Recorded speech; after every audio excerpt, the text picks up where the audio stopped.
dia dan sedikit satu chemistry dengan kita. Kali ini kita masih bahas tentang dengan pemecatan Sintayong dengan kasus-kasus besar korupsi yang lainnya.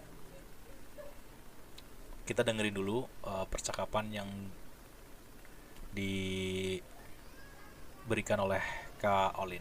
Berita yang ramai diperbincangkan, banyak dari kita menduga-duga benar adanya atau jangan-jangan sekedar pengalihan isu. Habisnya setiap kali kasus korupsi terbongkar, di sela-sela itu juga kasus-kasus nyeleneh bermunculan. Sekte terlarang ada, isu seputar selebriti ada juga.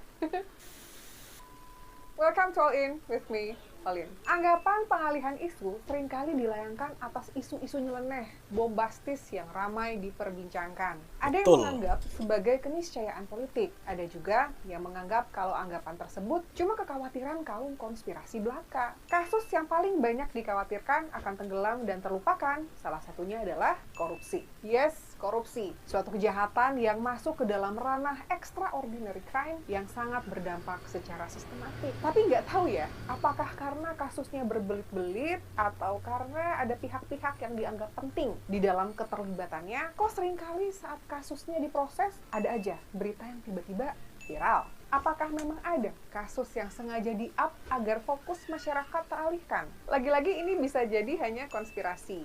Dia dan sedikit satu chemistry dengan kita. Kali ini kita masih bahas tentang dengan pemecatan Sintayong dengan kasus-kasus besar korupsi yang lainnya.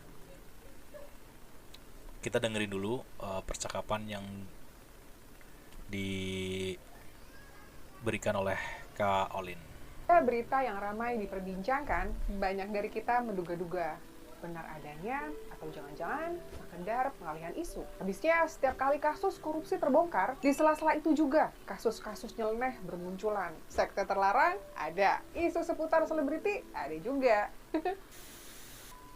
Welcome to All In with me, Olin. Anggapan pengalihan isu seringkali dilayangkan atas isu-isu nyeleneh, bombastis yang ramai diperbincangkan. Ada yang menganggap sebagai keniscayaan politik. Ada juga yang menganggap kalau anggapan tersebut cuma kekhawatiran kaum konspirasi belaka. Kasus yang paling banyak dikhawatirkan akan tenggelam dan terlupakan, salah satunya adalah korupsi. Yes, korupsi, suatu kejahatan yang masuk ke dalam ranah extraordinary crime yang sangat berdampak secara sistematik. Tapi nggak tahu ya, apakah karena kasusnya berbelit-belit atau karena ada pihak-pihak yang dianggap penting di dalam keterlibatannya, kok seringkali saat kasusnya diproses, ada aja berita yang tiba-tiba viral. Apakah memang ada kasus yang sengaja di-up agar fokus masyarakat teralihkan? Lagi-lagi ini bisa jadi hanya konspirasi.